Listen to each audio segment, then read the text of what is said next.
দর্শক, আজ এই মুহূর্তে আছি কোরবানির পশুর হাটে। ঈদুল আজহারের বাকি আর মাত্র 3 দিন। দেশের কোরবানির পশুর হাটগুলোতে গরু সহ অন্যান্য পশু নিয়ে এসেছেন খামারিরা। গ্রামগঞ্জে বিপুল সংখ্যক কোরবানি হাট বসেছে। অসংখ্য কোরবানির পশু বিক্রি হওয়া সত্ত্বেও দাম এখনও বেশ চড়া। আমি এখন যে পশুর হাটটিতে দাঁড়িয়ে আছি, এখানে 60,000, 70,000, 80,000, 90,000, 1 লক্ষ টাকা এবং কি 10 লক্ষ টাকা পর্যন্ত পশু এই হাটে গরু পাওয়া যাচ্ছে। আপনারা দেখতেই পাচ্ছেন, আমি পশু হাটটির এই মাথা থেকে ও মাথা পর্যন্ত আপনাদের নিয়ে যাচ্ছি। এক প্রান্ত থেকে আরেক প্রান্তে অসংখ্য পশু এখানে উঠেছে।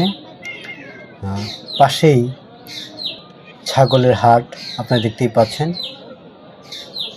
এটার সাথেই গরু এবং ছাগলের হাট একসাথেই এখানে বসেছে। কেউ সহজেই দাম ছাড়তে ইচ্ছুক না। হাটগুলোতে কোরবানির পশু সরবরাহ বেশি থাকলেও ক্রেতা কম বলে জানিয়েছেন বিক্রেতারা। অর্থাৎ আপনারা দেখতেই পাচ্ছেন, এখানে অসংখ্য পশু সরবরাহ আছে, অসংখ্য পশু উঠেছে আজকে এই বাজারে, কিন্তু ক্রেতার সংখ্যা খুবই কম, বিক্রি হচ্ছেই না বললেই চলে। কিন্তু আবার একদিকে বলাও যেতে পারে যে এখানে আমি যে হাটটিতে আছি, এখানে বেশ দাম অনেক চড়া, যার কারণে হয়তোবা ক্রেতারা হুমড়ি খেয়ে আছেন ঈদের আগের দিন পর্যন্ত। হয়তোবা ঈদের আগের দিন দাম কিছুটা কমতেও পারে, সেই আশা বা প্রত্যাশায়।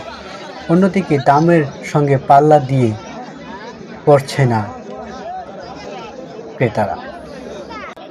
ঈদের একদিন আগে দাম কমেও যেতে পারে বলে অনেকের মুখে এরকম মুখরোচক কথা শোনা যাচ্ছে। তবে শেষ পর্যন্ত কি হয় সেটা বলা অসম্ভব। অনেক সময় দেখা যায় যে ঈদের আগের দিন পশুর হাটগুলোতে দাম কমে যায় পশু অতিরিক্ত থাকার কারণে। তবে এই বছর কি হবে সেটা বলা বড় মুশকিল।